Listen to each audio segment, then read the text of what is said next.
Halos mapugutan ng ulo ang isang tricycle driver na natagpo ang patay sa isang bakanting lote sa pagitan ng Garcia at Diaz Street sa Barangay Adwa Centro, Cabanatuan City. Nakilala ang biktimang si Jimbo Ponce E. Cauyaw, 30 anyos, may asawa at residente ng Purok 2, Barangay Vejandre ng naturang lungsod. Base sa report ng Cabanatuan Police Station, dakong alas 6:30 ng umaga nang madiskubri ni Herminio Ginto, miyembro ng Barangay Peace Action Team, ang bangkay ng biktima. Nakadapa ito sa damuhan, nakagapos ng electrical wire ang kamay sa likod, habang nakatali naman ng scotch tape ang mga paa nito. Samantala, nabiktima ng kilabot na akyat-bahay gang ang isang arkitekto matapos atakihin ng mga ito ang inuupahang apartment at service vehicle nito sa Barangay Kapitan Pepe, Cabanatuan City. Ayon sa investigasyon ng pulisya, dakong alas 2:50 ng madaling araw nang baklasin ng mga sospek ang steel grill na humaharang sa sliding window sa unang palapag ng Door 11 St. Joseph Apartment na inuukupahan ni Dalebert Juanico E. Santarinala.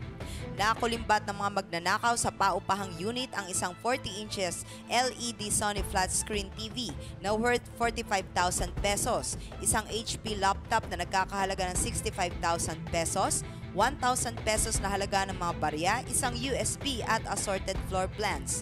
Pinasok din ng mga sospek ang service ng biktima na isang Toyota Vios na nakaparada sa harap ng apartment at nakuha sa loob nito ang kanyang handbag na naglalaman ng Sony digital camera na worth 40,000 pesos, Timex at Certina wristwatch na halagang 40,000 pesos, leather wallet kasama ang PRC license card, SSS ID, driver's license, 2 ATM cards, mga resibo at 20,000 pesos na pera.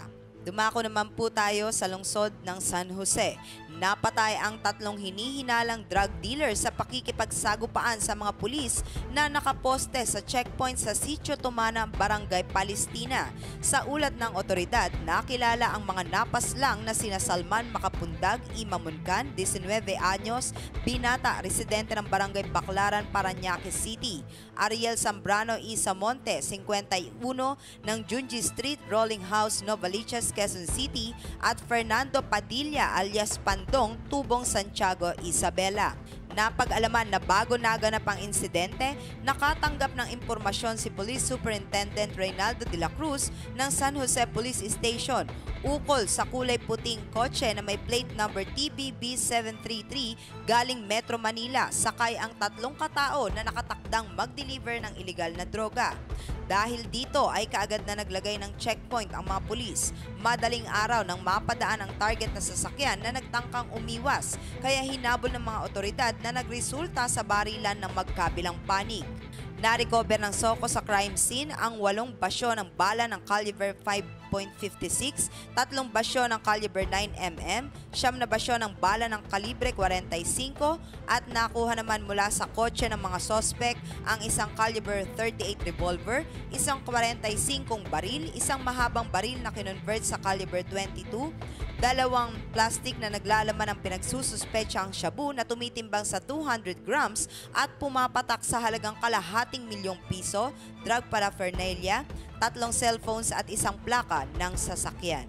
Paalala po sa ating mga kaibigan, lagi po tayong maging alerto at mag-ingat dahil ang krimen ay nangyayari kahit saan, kahit kailan. Ako po ang inyong bantay krimen, Clarissa de Guzman.